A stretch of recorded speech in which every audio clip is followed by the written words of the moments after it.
Today we are going to be cooking a gourmet mac and cheese, and then we're going to be photographing it first with natural light and then with artificial light. Get your biscuits in the kitchen. I'm a sous chef on a mission. Baby, wiggle it, it's vicious. We about to break the dishes. Richard just stands here most of the time. Welcome. We're joined by Richard today here in the kitchen. This is his usual place. He just kind of stands here waiting for food to fall. And I'm gonna walk you through my gourmet mac and cheese recipe that I'm gonna make up while we go. Is that how food show works? Mac and cheese is the main staple, and then everything else is going to go in to make it a little bit either more delicious or more photographable without detracting from the overall deliciousness of the entire recipe. All right, let's get into it. I think you gotta introduce your ingredients. With us here today, Kraft dinner. We also have sour cream, which might be a bit of an unusual ingredient in your Kraft dinner. You might not have added that to your Kraft dinner. And we have Balderson Championship Cheddar. You think the number one means number one, but it's actually just aged 1 year. It is really the best thing that I found recently in the grocery store because everything else was sold out. And I like when things get awards. Look at this, is the blue ribbon. It's like you just won a track and field championship. It's fantastic. We have, for a little bit of color, a little bit of contrast, a complementary color is green to the macaroni and cheese. So got some green onions. You might want to go with something a little more standard like parsley if you just want some color in there, but I like green onions a lot. They're my friend. Some butter, breadcrumbs. We also have breadcrumbs to add a little bit of that crunch. I feel like macaroni and cheese straight out of the box just kind of lacks the texture that you want. You want like a little crunchy. And as always here, we're going to go into the fridge and reveal an amazing drink. Today, the Perrier Orange, which is one of my favorite beverages.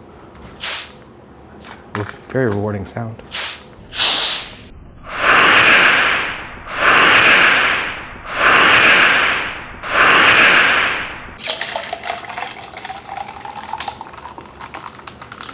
This is a Britney Spears glass from Planet Hollywood in Las Vegas, the day that Lindsay and I got engaged.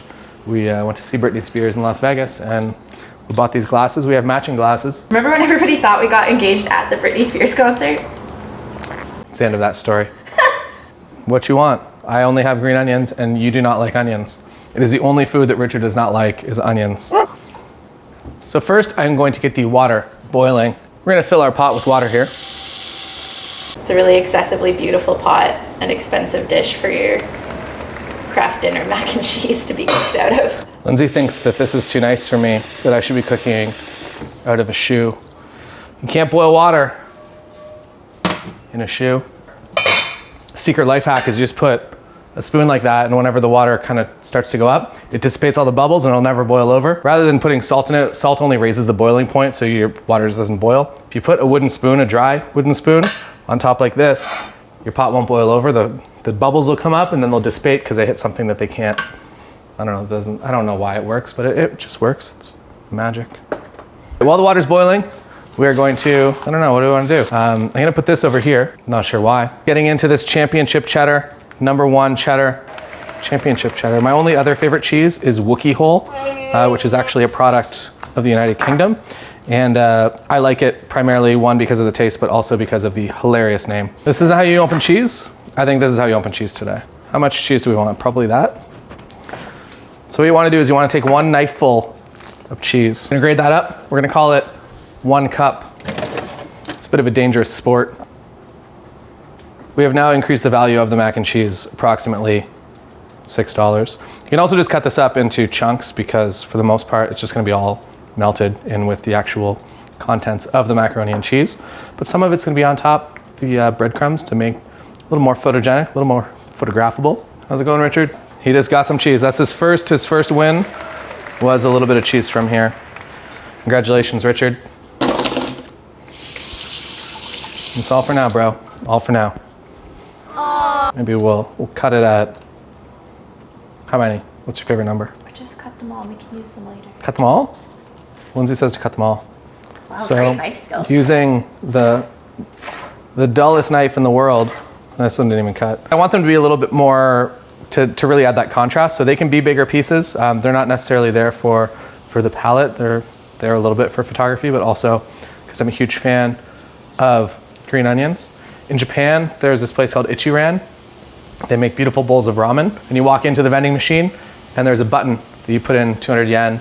You get a lot of green onions to put in your ramen, and it makes it pretty much a 50-50 mix of ramen usual ingredients to green onions, and that's my favorite type of ramen. All right, looks like this is boiling. That boiled water not sounds nice, right? This is also part of my daily skincare routine, to just put my face near boiling water. We should make this like your the Calm app sleep sounds, just boiling water. Calm app sleep sounds. Here's the new one.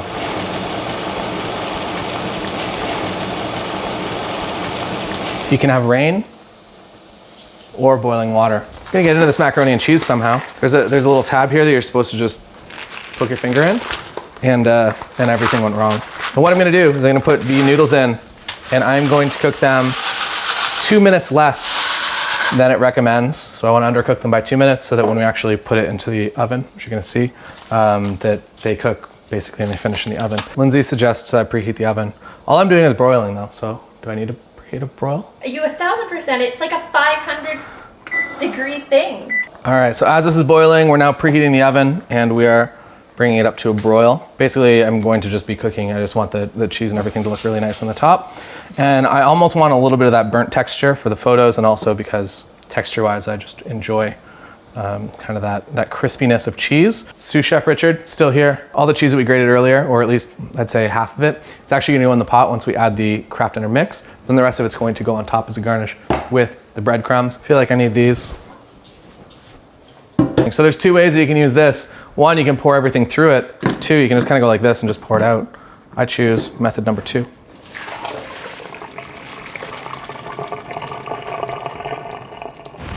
So now for what you're actually gonna want to put in here. Step 1 is a cheese mix, real cheese. Try to use the bigger chunks if you left some bigger chunks in there for this section.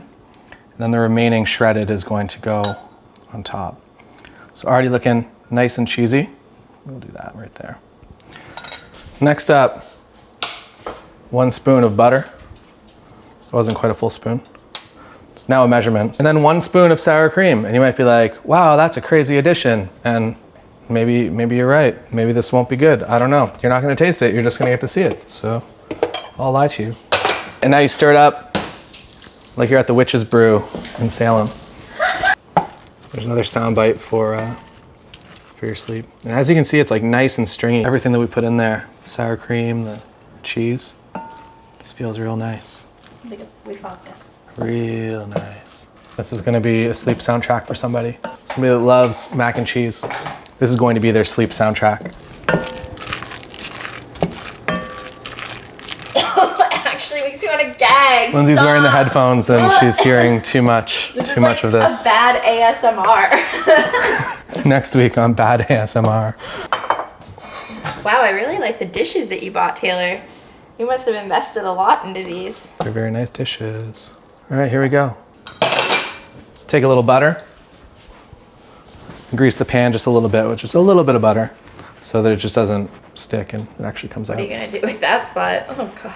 Just moved it. It's all good, man. Wow, it's not so good. But It's not going well. it's coated with butter. All right, now we're just gonna put a little bit of cheese up top here. Should I grate more cheese? Depends on It seems like an excessive amount of cheese for... Ask your sous chef. Sous Chef Richard, should we grate some more cheese? Richard says yes. I don't think we're gonna need a lot, right? Like, that almost seems like too much. All right, and then I'm taking a little note from French onion soup here, and I really enjoy when there's some cheese that's kind of baked over the edges. I'm gonna coat the edges just a little bit so that you get that nice cheese wraparound. Lindsay says that this is not normal, but... Like it's supposed to be up to the top and then come over the sides. You can't just like stick the cheese literally on the corner. This It'll roll in. No. I'm gonna put it down there. And I forgot my wonderful garnish here that I spent so much time chopping up. No, you don't put that on now. You put it on after? Yeah, who are you? I forgot to put pepper in there. You're supposed to also mix pepper in with the sauce too to make it a little bit better, but we didn't do that today. But you can imagine what it would taste like if there was a little bit of pepper in it. Forgot my breadcrumbs too. Taylor, let the cheese melt first. And then you put the breadcrumbs on top? That's crazy. And then... I'm gonna mix a little bit in here. Okay. Oh, I can pull the... All right, backward steps, missed the pepper, didn't do the breadcrumbs in time, but I think it's gonna look nice. I'm super happy with that. And as you can see, the little dusting of not properness, impropertuity. The little random elements here of the cheese, I feel like adds a lot to the photographicness of the dish. Is that a word? I feel like I should put it back in just to let the onions kind of cook into it just a little bit more. So we're gonna do this quickly and then photograph phase 1. Here we go. That looks great. Gonna do a little pepper on top and then we are ready to take the first photographs. Richard's ready for the final product, aren't you, buddy? Final product, mac and cheese. Looks pretty nice. I suspect is going to photograph beautifully. Now we are moving into the photographic segment of the show. With me I have the Nikon D780 and the 24-70 f2.8 VR.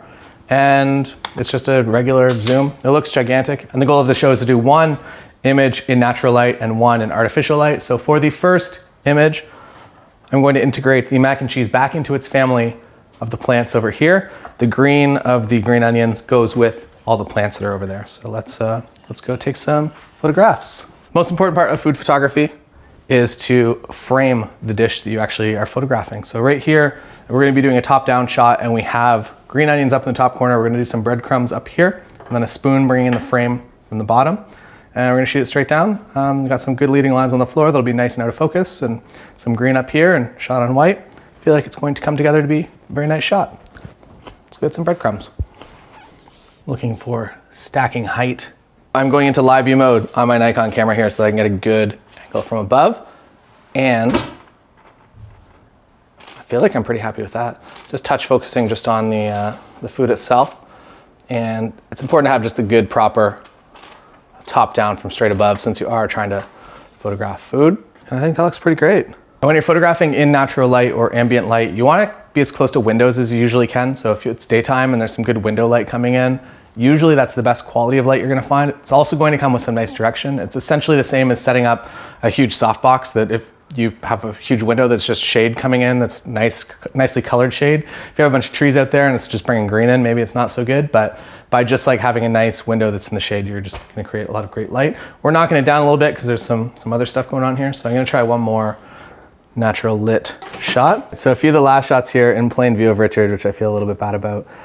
Just trying to keep things as simple as I can. Good natural frame kind of happening here. I'm actually going to flip this around so that there just wasn't really any light at all on the spoon there. And in post-production, because all of the light is kind of coming in either from this side or this side, what I'm going to do is I'm going to bring in a bit of a gradient filter. Feel a little bit more kind of almost like naturally vignetted. What do you think about this dish, Richard? He's insulted. He's insulted because it's on the floor and he's not allowed to have it. All right, now we're moving into the lit shot. I'm going to put this right on top of this stool that Lindsay went to 72 Home Senses to find. And I'm going to bring in my lighting. Right now we're using a beauty dish on a Godox SL60W. And I might change it out for the grid, but we're going to see how it looks first. So essentially what I'm looking for is to just accentuate the texture. And when you're shooting with window light, you get good flattering kind of all over light, but with something like this, you can really unlock and see all the individual pieces of cheese. And then I'm gonna bring in this light over here. It's essentially like I'm kind of photographing a human. I don't know if this is the right way or the wrong way to light food, but we're just gonna do something until it works. This is an attempt. And I'm gonna bring this all the way down. And this is essentially, so if I was photographing a human, if this was a portrait session, my human would be sitting here. This light would be a little bit further away because humans are a little bit larger than this dish. And then this would be the hair light that I have behind them to just kind of give them more three-dimensionality and depth. And I feel like that looks pretty good. The thing that I like about lighting artificially like this is that you really get that nice texture from like absolutely everything. But what I don't love is that I'm creating a lot of just kind of harsh shadows. Let's shoot it first without this light, and then I'll add this light in a second to show you. So I like shooting in live view, and by shooting through my viewfinder, one, if you have a digital SLR, you can't actually, if you look through the viewfinder like this, you're not actually seeing what the f-stop is. So if you're changing your f-stop and you're trying to shoot at f22, you're looking through here, you're not actually seeing what f22 looks like. That doesn't change. All right, so adding the second light in here, I don't want it to overpower the scene. I want this to be kind of the secondary light. So I'm gonna turn this up in intensity just a little bit to make sure that's my main light. This is my secondary light. It'd be nice if I had another small softbox or even diffusion gel to put on top of this. But since I don't, I'm gonna make do with what I have. And I feel like that's kind of all what photography is usually about. The one thing that I'm losing out with is there's no saturation in my top frame up here. And there's a little bit too much shadow. So I'm gonna flip this all around so it feels a little bit better with this as main light. And I think that's the shot.